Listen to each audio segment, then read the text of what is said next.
Welcome to the Salmon Runs YouTube. Enjoy the video.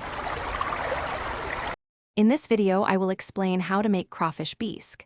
First, you'll need to prepare a flavorful crawfish stock using the shells. Next, sauté your aromatic vegetables, often called the Holy Trinity, until they are tender. Then, create a golden brown roux, which is essential for thickening the bisque and adding depth of flavor. This foundational step ensures a creamy and delicious base for your dish. Now, let's focus on the crawfish tails themselves. You'll want to clean and devine about 2 pounds of fresh crawfish tails. For an authentic touch, prepare a delicious stuffing mixture, often made with breadcrumbs, herbs, and spices. Carefully stuff the cleaned crawfish heads with this savory mixture.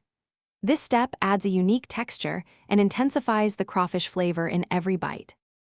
With your stock, roux, and vegetables ready, it's time to bring everything together. Gradually whisk the roux into the stock, ensuring a smooth consistency. Add your sautéed vegetables and let the bisque simmer gently for at least 30 minutes, allowing all the flavors to fully develop. Finally, incorporate the stuffed crawfish heads and the clean tails during the last 10 minutes of cooking.